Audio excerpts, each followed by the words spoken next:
लोका आश्वासिता के जन्मवित्तकाले प्रबोधिता के जन्मोक्षमार्गे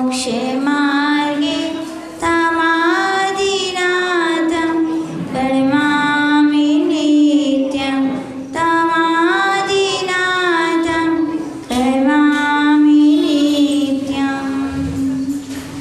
गुरु अरहत गुरु सिद्ध गुरु आचार्य पाठका गुरु साक्षात् परम साधु तस्मै श्री गुरुवे नमः। विरागाय नमो नमः। विरागशूलिने नमः। अनंतानंद परमेश्वरी भगवान की, देवाधिदेव श्री 24 तीर्थंकर भगवंतों की, देवाधिदेव श्री आदिनाथ भगवान की, देवाधिदेव श्री शांतिनाथ भगवान की, परम पूज्य गुरुराम गुरुदेव आचार्य श्री श्री विमल सागर जी महामुनि राज की, परम पूज्य गुरुराम गुरुदेव आचार्य श्री श्री सन्मति सागर जी महामुनि राज की, परम पूज्य बुंदेलखंड के प्रथमाचार्य गणाचार्य गुरुदेव श्री विराग सागर जी महामुनि राज की, अहिंसामय विश्व धर्म की।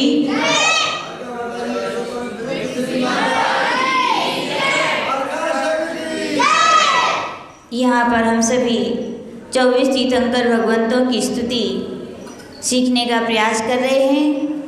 आज 7वें नंबर के तीर्थंकर श्री सुपार्श्वनाथ भगवान की स्तुति करेंगे अपन सभी। तो यहाँ पर 7वें नंबर के सुपार्श्वनाथ भगवान का चिन्ह कौन सा है? सातिया। क्या है उनका चिन्ह? और उनका जन्म कहाँ हुआ था? बनारस में हुआ था। कहाँ हुआ था? और उनके पिता का नाम था सुप्रतिष्ठित और उनकी माता का नाम था पृथ्वीमती। ऐसे राजा सुप्रतिष्ठित और महारानी पृथ्वीमती के इकलौते पुत्र सुपार्श्वनाथ भगवान थे, जिन्होंने साधना करके और शम्मेश शिखर जी के प्रभास कूट से, कौन सी कूट से? प्रभास कूट से मोक्ष को प्राप्त किया। उन्हीं सुपार्श्वनाथ भगवान की यहाँ पर अपन स्तुति सीखेंगे। नरेंद्र सर्पेश्वर नाग नाथई। हमें लगता है शायद आप लोग के उपास नहीं होंगे, थोड़ा उच्चारण कर सके तो अच्छा है। नरेंद्र सर्पेश्वर नाग नाथैर। नरेंद्र सर्पेश्वर नाग नाथैर।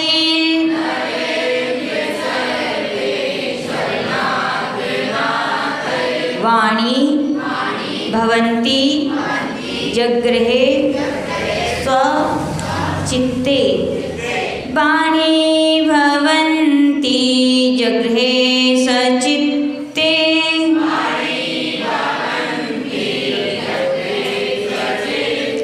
यस्यात्म बोधा प्रथिता सभाया। यस्यात्मबोधा प्रथिता सभाया।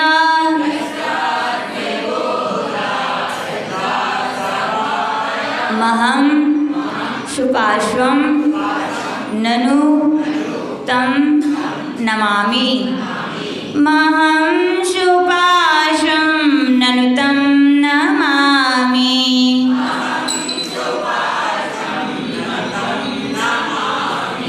नरेंद्र सर्पेश्वर नाग नाथै। वाणी भवन्ति जगृहे स्वचित्ते। यस्यात्मबोधा प्रथिता सभाया। महं सुपार्श्वं ननु तं नमामि।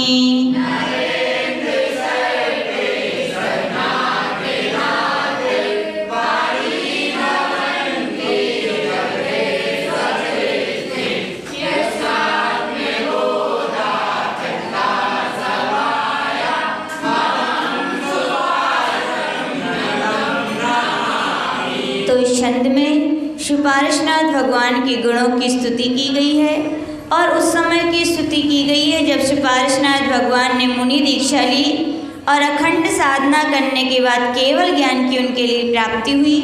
और केवल ज्ञान की जब प्राप्ति हो जाती है तो यूँ कहा जाता है कि सौधर्म इंद्र की आज्ञा से कुबेर भगवान के समोषण की रचना करता है। किसकी रचना करता है?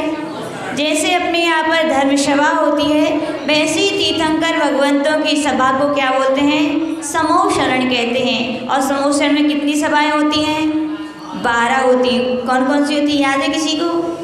पहले कोठे में महामुनिराज रहते हैं, दूसरे कोठे में कल्पवासी देवियाँ रहती हैं, तीसरे कोठे में आरिका माता जी और श्राविकाएँ रहती हैं, चौथे कोठे में 3 शेष प्रकार की जो देवियाँ होती हैं यानी कि भवनवासी, वैंतर और ज्योतिषी। और इसके बाद 4 प्रकार के देव के 4 कोठे होते हैं, कल्पवासी देव, भवनवासी देव, वैंतर देव और ज्योतिषी देव। और उसके बाद कौन होते हैं? किसका कोठा होता है? त्रियंचों का कोठा होता है। किसका? मनुष्यों का कोठा होता है। पहले श्रावकों का जिसमें चक्रवर्ती आदि बैठते हैं, अंतिम 12वें नंबर का कोठा होता है उसमें कौन बैठते हैं? त्रियंच प्राणी बैठते हैं। ऐसे 12 प्रकार के सभाओं से खचित उन भगवान की समोषण सभा होती है और भगवान को केवल ज्ञान प्राप्त हो जाने के बाद 8 प्रतिहारों की प्राप्ति होती है। किसकी प्राप्ति होती है? उन 8 प्रातिहार्यों में एक प्रातिहार है मुख्य, जिसे दिव्य ध्वनि कहते हैं। क्या कहते हैं? तो उसी दिव्य ध्वनि को आधार लेकर के यहाँ पर सुपार्श्वनाथ भगवान की स्तुति की गई है कि यहाँ पर कहा गया नरेंद्र, नर प्लस इंद्र। नर यानी मनुष्य और मनुष्यों के इंद्र कौन कहलाता है? मनुष्यों का राजा होता है तो वो चक्रवर्ती होता है। फिर यहाँ पे कह रहे हैं सर्पेश्वर। सर्पेश्वर यानी धर्मेंद्र। धर्मेंद्र आप सभी जानते हैं, धर्मेंद्र पद्मावती सर्प रहता है। सर्प के यानी कि जो स्वामी होता है वो कौन होता है? धर्मेंद्र। नागनाथई, नाग का अर्थ क्या होता है? अपन सभी यही जानते हैं, नाग यानी ये नोज। और तमिलनाडु में चले जाए, नाग यानी क्या होता है? भूल गए आप लोग। आपके यहाँ के केवल चंद जी थे, कौन थे? काकी सुन लियो, केवल चंद जी थे।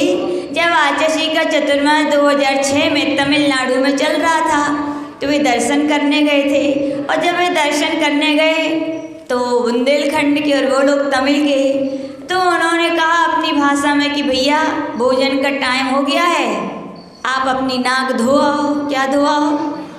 केवल चंद जी बोले लग गई हुई है, सर्दी हुई हुई है। तो उन्होंने कहा थोड़ी बहुत लग गई होगी। तो गए और पानी से वे धोए, फिर आए। तो फिर वो भैया बोले क्या? अरे नाक तो धोया, भोजन करवे चल रहे हैं। तो बोले भोजन करवे चलने तो नाक धोवे की क्या आवश्यकता है? बोले फिर गए वे, उनने सोचा थोड़ी बहुत और लगी, फिर धो ली, फिर धोया है। अब वे तो परेशान हो गए और वे लौट के आ गए। बोले ऐसा भोजन हमें करने नहीं है, नाक ही धुलवा रहे जब देखो। तो गए आचार्य के पास और आचार्य से बोले आचार्य कहाँ आपने चतुर्मास करो, अपने बुंदेलखंड ही अच्छो हतो, उतई आनंद हतो, कहाँ आ गए आप? बोले भोजन एक बार कराने और 25 बार नाक धोवे की कह रहे। बोले फिर नाक धोया फिर। तो आचार्य बोले ये तमिलनाडु है, बुंदेलखंड नहीं है। अपने यहाँ नाक को यानी नोज यानी नाक, लेकिन यहाँ तमिलनाडु में नाक का अर्थ होता है मुँह। क्या होता है? वो ये कह रहे थे भोजन का समय हो गया है तो क्या धोया? अपना मुँह धोया ना, कुल्ला करे आओ, ये कह रहे थे मुँह धोया। तो समझ गए? अलग अलग जगह पर अलग अलग भाषा का अलग अलग अर्थ होता है। लेकिन यहाँ पर नाक यानी स्वर्ग। क्या कहा गया? नाक यानी संस्कृत में स्वर्ग का पर्यायवाची नाम क्या है? नाक है। तो नाक का नाथ, नाक का नाथ यानी सौधर्मेंद्र। स्वर्ग का इंद्र यानी कौन? सौधर्मेंद्र। समझ में आ गया? चक्रवर्ती, धर्मेंद्र और सौधर्म इंद्र तीनों जन। भवंती, भवंती यानी क्या? जिनकी, किनकी बात चल रही है यहाँ पर? दिव्य ध्वनि किनकी खिली थी? सुपार्श्वनाथ भगवान की वाणी यानी दिव्य ध्वनि को किन्होंने? तो जगृहे स्वचित्ते, जगृहे यानी धारण किया था, स्वचित्ते यानी अपने मन में। किसने धारण किया था? चक्रवर्ती ने, धर्मेंद्र ने और सौधर्म इंद्र आदि सभी जितने 12 सभाओं में भव्य बैठे थे। राजा का नाम लेने से प्रजा का नाम आ गया, और सौधर्मेंद्र का नाम लेने से सारे कल्पवासी देवों का नाम आ गया, और धर्मेंद्र का नाम लेने से सारे भवनवासी और वेंतरों का भी नाम आ जाता है। तो सभा में इतने लोग तो बैठे थे, तो बोले इतना कह देने से, यानी कि भवंती जिनकी वाणी यानी दिव्य ध्वनि जब खिली, तो धर्मेंद्र ने, चक्रवर्ती ने और सौधर्म आदि भव्य जीवों ने स्वचित्ते यानी अपने चित्त में उसे क्या किया था, धारण किया था। और फिर क्या किया था, यशात्मबोधा, यश यानी जिनका, आत्मबोधा यानी आत्मबोध, सभायाम, सभायाम यानी क्या, समोषण, भगवान की सभा को क्या बोलते हैं, समोषण में प्रतिता यानी प्रसिद्धि को प्राप्त हुआ, ननु यानी निश्चय से, तम यानी उन, सुपार्श्वम, सुपार्श्वनाथ भगवान के लिए नमामि मैं क्या करता हूँ, नमस्कार करता हूँ। यानी कि सुपार्श्वनाथ भगवान के लिए जब आत्मबोध हुआ, आत्मबोध यानी केवल ज्ञान प्राप्त हुआ, तो भगवान की क्या खिली थी, दिव्य देशना। यूँ कहा जाता है, आचार्य बताते हैं, जब भी तीर्थंकरों के लिए केवल ज्ञान की प्राप्ति होती तो क्या खिलती है, लेकिन दिव्य ध्वनि किसके होने पर खिलती है, गणधर होना चाहिए। गणधर कौन होना चाहिए, अपने यहाँ पे जयधवला ग्रंथ का जब आचार्य ने वाचन किया था उस्मानाबाद अहमदाबाद में पहली बार जब, तो उसमें आचार्य ने बताया था, उस पुस्तक नंबर 1 में निकला था कि दिव्य ध्वनि क्यों खिड़ती है, क्या कोई मुनि महाराज का होना आवश्यक है। तो बोले मुनि महाराज हों तो भी दिव्य ध्वनि नहीं खिलेगी, मुनि महाराज वही मुनि महाराज होने चाहिए जो उनके द्वारा दीक्षित हुए हैं। आपको पता होगा भगवान महावीर स्वामी की कितने दिन तक दिव्य ध्वनि नहीं खिली, 66वें दिन खिली, यानी 65 दिन तक नहीं खिली। क्यों नहीं खिली, क्या मुनि महाराज नहीं थे, तो थे। भगवान पारसनाथ के कालवर्ती पिहिताश्वर नाम के कोई मुनि महाराज थे वहाँ पर, लेकिन दिव्य ध्वनि नहीं खिली, क्योंकि ऐसा सिद्धांत है कि जो उनके पादमूल में दीक्षा लेता है और जो गणधर के पद पर प्रतिष्ठित होता है उसके ही होने पर क्या खिलती है, दिव्य ध्वनि खिलती है। तो भगवान पारसनाथ की दिव्य ध्वनि खिली, और दिव्य ध्वनि खिलने के बाद कैसी होती है वो दिव्य ध्वनि, कहाँ से खिलती है, आप सभी किससे बोलते हो, मुँह से बोलते हो, लेकिन भगवान 2 प्रकार के उल्लेख हैं, मुखार बिंद भी आता है और सर्वांग से भी। भगवान की दिव्य ध्वनि खिलती है तो कहाँ से खिलती है, सर्वांग से खिलती है। और कैसी होती है वो, ओमकारमयी होती है। कैसी होती है, ओमकार, यानी कि यूँ कहा जाता है भगवान 2 प्रकार की वाणी होती है, एक अक्षरात्मक होती है और एक अनक्षरात्मक होती है। तो प्रश्न किया गया भगवान की वाणी कैसी होती है, तो कहा गया अक्षरात्मक भी होती है और अनक्षरात्मक भी होती है। जब वो खिलती है, जब तक भव्य प्राणियों के कान तक नहीं पहुंचती, ओमकार में ही अकेली रहती है, तब तक तो वो क्या रहती है, अनक्षरात्मक, कोई किसी को वो समझ में नहीं आता। लेकिन जैसे ही भव्य प्राणियों के कान में जाती है और उन्हें एक एक शब्द सुनाई देता है तो वो कौन सी हो जाती है, वो अनक्षरात्मक, यानी खिलते समय वो एक रूप होती है, और जब खिलने के बाद अलग अलग भव्य प्राणी, देव बैठे हैं तो देवों की भाषा में उन्हें सुनाई देती है, मनुष्य बैठे हैं और अपने भारत देश के हों, कर्नाटक के भी हो सकते हैं, तमिल के भी हो सकते हैं, मलयालम के भी हो सकते हैं, बुंदेलखंड के भी, छत्तीसगढ़ के भी, राजस्थान के, भाषा सबकी अलग अलग है, लेकिन भगवान की वाणी एक रूप थी। लेकिन उसका अतिशय था कि जैसे ही राजस्थान के लोगों के कानों में जाएगी तो कैसी कन्वर्ट हो जाती थी वो, राजस्थानी भाषा में तमिल के लोगों को सुनाई देगी। तो ऐसा हो सकता है क्या, हो सकता है। आज विज्ञान ने इतने अच्छे अच्छे खोजें की, ऐसा सॉफ्टवेयर तैयार कर दिया। आचार्य बता रहे थे अपने यहाँ की जितनी भी पार्लियामेंट या बड़ी बड़ी सभाएं होती हैं उनमें जो कंप्यूटर सबके सामने रखे रहते हैं, वक्ता तो एक होता है, वो हिंदी में या इंग्लिश में बोलता है या अपनी भाषा में बोलता है, लेकिन जो जो व्यक्ति के पास जो सॉफ्टवेयर होता है, जो आईफोन लगाए रहते हैं, उनके लिए उसकी भाषा में वो सुनाई देती है। मान लीजिए कोई तमिल का व्यक्ति है, इंग्लिश में भले ही प्रवचन चल रहे हैं, लेकिन सॉफ्टवेयर का ऐसा चमत्कार कहें, आविष्कार कहें कि उनके लिए कौन सी भाषा सुनाई देती है, तमिल में। यानी कि जब वर्तमान में ऐसा हो सकता है तो भगवान की वाणी भी ऐसी ही होती होगी, ऐसा हमें श्रद्धान करना चाहिए। और बात सरल है, बारिश का पानी जब बरसता है तो कितने प्रकार का होता है बताओ, एक प्रकार का होता है, लेकिन नीचे आने पर गन्ने में चला जाए तो मीठा हो जाता है, नीम में चला जाए तो,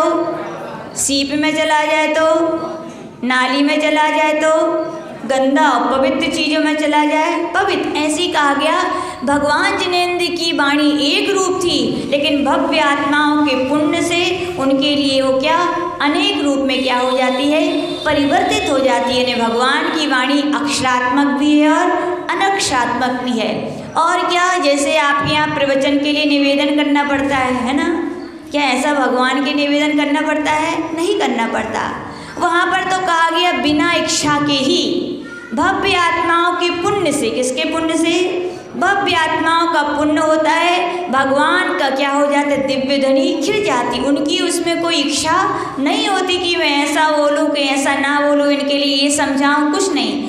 एक प्रकार की वाणी खिलती है, लेकिन सारे भव्य आत्माओं के जितने जितने जो संशय रहते हैं, जिज्ञासाएं होती हैं, सबके वो क्या कर देती है, समाधान कर देती है। तो भगवान की वाणी कैसी खिलती है? बिना इच्छा के खिलती है। और कब कब खिलती है? एक दिन में कितनी बार खिलती है? 4 बार। प्रातःकाल, फिर दोपहर में, फिर शाम को, फिर अर्धरात्रि में। ऐसे 24 घंटों में 4 बार वो भगवान की दिव्य ध्वनि खिलती है। और कितने कितने समय तक खिलती है? एक बार में खिलती है तो 6 घड़ी। कितने घड़ी? एक घड़ी कितने की शशांक भैया? कितने रुपया की? यहाँ रुपए नहीं लगाना है। एक घड़ी यानी समय 24 मिनट की क्या होती है? एक घड़ी होती। कितनी होती है? 24 मिनट की एक घड़ी। तो 6 घड़ी कितने की हुई? 2 घंटा 24 मिनट। कितने की हुई? यानी कि एक बार दिव्य ध्वनि खिलती है तो 2 घंटा 24 मिनट हुआ। 4 घंटे खिली तो कितना हो गया? लगभग 9.5 10 घंटे हो गए, लगभग हो गए। सोचिए, कभी कभी अनुमान, हम कभी कभी सोच के ही मन खुश हो जाता है कि धन्य है वे भव्य प्राणी जिन्हें भगवान के समोषण में जाने का सौभाग्य मिला कि नहीं। और भगवान के सामने बैठकर सुनते थे। वे कैसे सुनते थे? यद्यपि जैसे आपके यहाँ जितने बैठे हैं सो बैठे हैं, संजय भैया ने व्यवस्था बना दी, समिति ने लाउड स्पीकर लग गए हैं, दूर दूर के लोग भी क्या है, सुन रहे हैं। समोषण में भी यह व्यवस्था है कि भगवान के समोषण की दिव्य ध्वनि तो अंदर खिलती है, वहाँ के 12 सभाओं के लोग सुनते हैं तो सुनते हैं, लेकिन 1 योजन दूर तक भी उनकी क्या जाती है, वो आवाज़ जाती है। तो इसका मतलब ये कि समोषण में कोई नहीं आता होगा। हाँ, याद रखना, इससे सिद्धांत निकलता है भगवान के समोषण में बैठ करके क्या हर किसी को क्या सौभाग्य मिल पाएगा? क्या नहीं मिलेगा भैया, ध्यान रखना। उन्हीं के लिए सौभाग्य मिलेगा जो साक्षात तीर्थंकर के लघुवदन उनकी वाणी को कहने वाले साधुओं के सामने बैठ करके जो वाणी को सुनेंगे, विश्वास रखना उनके लिए क्या मिलेगी? साक्षात समोषण में भगवान की दिव्य देशना मिल पाएगी। और जो सामने आकर टाइम नहीं है, इनके पास बहुत बिजी लाइफ है ना, बादाम की बिजी हो रहे, मूंगफली की जगह है ना, इतनी बिजी लाइफ। लेकिन सोचिए, अपने लिए 1 घंटा आध घंटा निकालने में कितना सोचना पड़ता है। इससे आत्मा का कल्याण हो पाएगा क्या? पुण्य समझिए आप लोग कि इतना आपके लिए सौभाग्य मिल रहा है और फिर भी बन उसको चूक जाएं। आत्मा का कल्याण इतने में होने वाला है क्या? नहीं होने वाला। सोचिए, भगवान के समोषण में प्रतिदिन भी भव्य प्राणी प्यासे व्यक्तियों की तरह, किसकी तरह है? प्यासा व्यक्ति कहता है कछु तो मिल जाए, है ना, कैसो पानी मिले, ठंडा मिले, गर्म मिले, कैसा मिले, मिलना चाहिए, प्यास बुझनी चाहिए। ऐसे भव्य प्राणी वे थे कि भगवान के समोषण में प्रतिदिन जाते थे। एक दिन भी ऐसा नहीं होता था कि वे वहाँ ना जाओ। कितने देर तक सुनते थे? 10-10 घंटे भी सुन करके वे उब जाते थे क्या?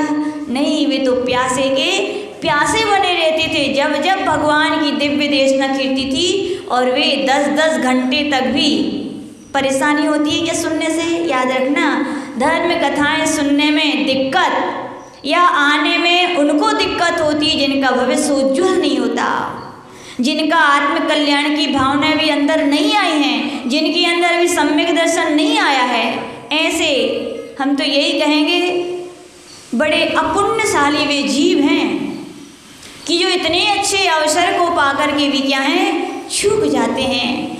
दिव्य देशना का तो इतना महत्व कहा गया वाणी का कि सुनते सुनते भी मन नहीं भरता। आचार्य जी बता रहे थे सर्वार सिद्धि के देव होते हैं, कितनी आयु होती है उनकी? 33 सागर। कोई काम है क्या? चाहे तो बहुत काम है, वे चाहें तो बहुत घूमने भी जा सकते हैं, वे चाहें तो क्या नहीं कर सकते। लेकिन कहा जाता है जिनेंद्र भगवान की वाणी, जिन वाणी को सुनने में उन्हें इतना आनंद आता है, इतना आनंद आता है कि 33 सागर का भी समय उन्हें कम पड़ता है। किसको सुनने में आनंद आता है? 33 सागर भी उनका समय ऐसे निकल जाता है जैसे अब भी तो शुरू हुआ था सुनना, और 33 सागर यानी कि इतना आनंद आता है। लेकिन किसको आता है? जिनकी होनहार अच्छी है, जिनके लिए आत्मा का कल्याण होने वाला, जो भव्य हैं, जो अपनी आत्मा को परमात्मा बनाने वाले हैं, उनको जिन वाणी का एक एक अक्षर, एक एक रत्न से भी बहु रत्न की तो कीमत होती है, लेकिन जिन वाणी के एक एक शब्द की कोई मोल नहीं है, अनमोल कहलाते हैं, ऐसा कहा जाता है। और जो इन अनमोल वचनों को सुनते हैं, याद रखना, उनका संसार में फिर कोई रोल, किनका रोल नहीं होता? जो जिनेंद्र भगवान के अनमोल वचनों को बार बार सुनते हैं, उनका ही संसार में नए नए जो पर्याय, जो नए नए रोल धारण करते हैं ना आप लोग, वो धारण, वो भव्य प्रार्थना नहीं करते, उनकी आत्मा का कल्याण होता है। वो क्या प्राप्त कर लेते हैं? मोक्ष प्राप्त कर लेते हैं। तो इस प्रकार से भगवान की दिव्य ध्वनि खिरती है, और दिव्य ध्वनि खिरने के बाद भव्य जीव क्या करते हैं? उसके लिए स्वचित्ते किसमें धारण करते हैं? अपने मस्तिष्क में। ऐसा नहीं कि यही सुना और यही झड़ा के चलते बने, नहीं नहीं भैया, बहुत अमूल्य है। अभी आप लोग के लिए कीमत समझ में नहीं आ रही है, लेकिन पूछो जिन लोगों के लिए सुनने नहीं मिलती, पूछो जहाँ साधु संत नहीं पहुँच पाते, कि तरस जाते हैं लोग, एक गांव से कितने दूर दूर सुनने जाते हैं, और आप ही लोगों को क्या हमेशा मिलती है क्या? बताओ, जिंदगी बीत गई, कब कब मिले ऐसी वाणी सुनने? मिली क्या? मिली क्या? नहीं मिली। और ऐसे सुनने के अवसर को भी कितने दिन बचे हैं? ओनली बस आज पूर्णिमा है, अगली अमावस्या है। क्या है? अमावस्या, बस। और याद हम तो ये कहेंगे, ये आपकी अमावस्या अमावस्या लेकर ना आए, आपके जीवन में पूर्णिमा ही बनी रहे। क्या बनी रहे? पूर्णिमा ही बनी रहे। तो हम तो यही कहेंगे, जैसे भगवान के पार्श्वनाथ के समोषण में वे सौधर्म इंद्र भी अपना स्वर्ग छोड़ के आ गया था। क्या छोड़ के आ गया था? और अपन अपनी वो मक्खी भगाते भगाते, जिसमें थकते नहीं है, वो दुकान भी नहीं छोड़ पाते अपन आध घंटे के लिए। कभी कभी लगता है वास्तविकता में भी सच्चा ज्ञान इतने दिनों में भी जागृत हो नहीं पाया।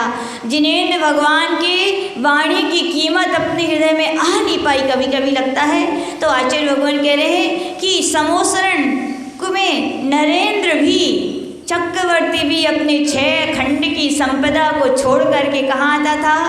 भगवान के समोषण में आया। वो धर्मेंद्र भी अपने अधोलोक के शासन को छोड़ करके भगवान के समोषण में आया। वो सौधर्मेंद्र भी स्वर्ग के सारी संपदाएं वैभव को छोड़ करके कहाँ आया? भगवान के समोषण में आया। और उसने क्या सुना? भगवान की दिव्य देशना को सुना। सुना कि नहीं सुना? और सुनने के साथ क्या किया? सुनने की यदि कीमत है कि नहीं है? है भैया, सुनने की भी बहुत बड़ी कीमत है। और जो सुनने के साथ साथ स्वचित्ते, अपने चित्त में क्या करते हैं? धारण करते हैं। चित्त में धारण करना यानी क्या? इलेक्ट्रिसिटी के पावर से अपना कनेक्शन बना देना। क्या है? अपने मस्तिष्क में धारण करना। जिसने अपने मस्तिष्क में धारण किया है, जिस टंकी में पानी है, नल खोलेगा तभी तो पानी मिलेगा। नल आए और आप टंकी खोलो ही नहीं या पाइप लगाओ नहीं तो पानी क्या हो जाएगा? सारा बह जाएगा। कीमत होगी क्या उसकी? यहाँ पर पानी बह रहा है, आप क्या कर रहे हो? उसके लिए बहा रहे हो। लेकिन भव्य प्राणी वे होते हैं जो क्या करते हैं? स्वचित्त में क्या करते हैं? धारण करते हैं। उसके लिए एक सेफ जगह पर सेव कर देते हैं। और फिर जब प्यास लगती है तब टंकी चालू करोगे तो क्या निकलेगा? लेकिन भरे ही नहीं है, पाइपलाइन लगाई नहीं है तो मिल पाएगा? इसीलिए फिर अपन को दुखी होना पड़ता है नहीं? जब आपत्तियाँ आती, विपत्तियाँ आती हैं, चारों तरफ हर किसी का मुंह देखते हैं, पर कोई हमारी रक्षा कर लेता, कोई हमारी सहायता कर लेता, प्यासे की तरह सबकी तरह निहारते हैं। कोई रक्षा करता है क्या बताओ? कोई रक्षा नहीं करता। याद रखना, जिसके पास ये माँ जिनवाणी है उसकी ही रक्षा हो पाएगी, क्योंकि कर्म का उदय है तो टलने वाला नहीं है, वो तो फल देकर ही जाएगा, भोगना आपको ही पड़ेगा। बस अंतर इतना है, जिसके पास जिनवाणी का ज्ञान होगा वो अपने पाइप को चालू करेगा, तुरंत याद आएगा भैया जिनवाणी में निकला था कि ये कर्म के उदय जिसने किए भोगनी पड़ेंगे, और जिसने समता से सहे हैं उसकी निर्जीर्ण हो जाएंगे, और आकुलता से सहेंगे तो कोई शरण नहीं है। किसकी ओर मैं झांक रहा हूँ, किसकी ओर मैं तलाश कर रहा हूँ, मेरी रक्षा कर लेंगे। कोई रक्षा करने वाली, रक्षा करेगा तो कौन करेगा? धर्म करेगा, पंच परमेष्टि भगवान करेंगे। जिसके बाद माँ जिनवाणी का ये ज्ञान होगा वही तो संभल पाएगा भैया, बताओ है कि नहीं? इसीलिए कह रहे हैं कि उन लोगों ने खाली सुना नहीं था, क्या किया था? स्वाचित्ते भगवान की उस अमृतमयी अमूल्य, जिसका मोल नहीं है, ऐसी अमूल्य वाणी के लिए स्वाचित्ते किसमें धारण किया था? अपने मस्तिष्क में। और कैसे धारण किया था? जैसे किसी पत्थर पर चरण उत्कीर्ण कर दिए जाते हैं। एक पत्थर पर चरण बना देते हैं कई लोग, धूल से बनाए, क्या होगा? थोड़ी देर बाद मिट जाएंगे। चौक से भी बनाओगे तो मिट जाएंगे, किसी कलर से भी बनाओगे तो। लेकिन जिसे उत्कीर्ण करके, टाँकी से टाँक करके उखाड़ वैसे ऐसे बनाया है, वो तूफान भी आ जाएगा तो क्या मिट पाएंगे? नहीं। तो आचार्य जी हम लोग से यही कहते हैं, भव्य हे भव्य प्राणियों, जिनवाणी को सुनो तो चित्त में ऐसे धारण करो कि फिर तो कितने भी आंधी तूफानें आए। किसकी आंधी तूफान आए? आपत्तियों की, विपत्तियों की, लेकिन वो जिनवाणी माँ उत्कीर्ण है, आपकी टंकी में भरी हुई है, तो क्या आ जाए आपको? वो स्मरण आ जाए तो आप क्या हो जाओगे? संभल जाओगे, आपका कल्याण हो जाएगा। फिर कहा है यश आत्मबोधा, जिनके आत्मबोध से, किनके आत्मबोध से? सुपार्श्वनाथ भगवान के आत्मबोध से धर्म सभा में प्रसिद्धि को प्राप्त हुए। जब भगवान के समोषण लगा था तो भगवान ने किसी से नहीं कहा था कि मुझे केवल ज्ञान प्राप्त हो गया, कहा था क्या? नहीं हुआ था। समोषण लगा, दिव्य ध्वनि खिलने लगी, जैसे सूर्य निकलता है तो सूर्य के लिए बताना नहीं पड़ता कि क्या हो गया हूँ, मैं निकल चुका हूँ। सारे पदार्थ जब स्पष्ट दिखाई देने लगते हैं तो दुनिया को अपने आप पता चल जाता है कि क्या निकल गया है। ऐसे ही वहाँ पे कहा गया, उस आत्मबोध के द्वारा जब भगवान के समोषण में दिव्य ध्वनि खिलने लगी तो भगवान अपने आप प्रसिद्धि को प्राप्त हुए थे कि पारसनाथ भगवान तीर्थंकर पदवी को क्या है? प्राप्त कर चुके हैं। ऐसे पारसनाथ भगवान के लिए यहाँ पर कहा गया है तम, यानी उन पारसनाथ भगवान को नमामि, यानी मैं क्या करता हूँ? नमस्कार करता हूँ। किससे करता हूँ? श्रद्धा से, भक्ति से और विनय से नमस्कार करता हूँ। तो ऐसे पारसनाथ भगवान की आज यहाँ पर स्तुति की गई। जय बोले श्री पारसनाथ भगवान की। आज रवि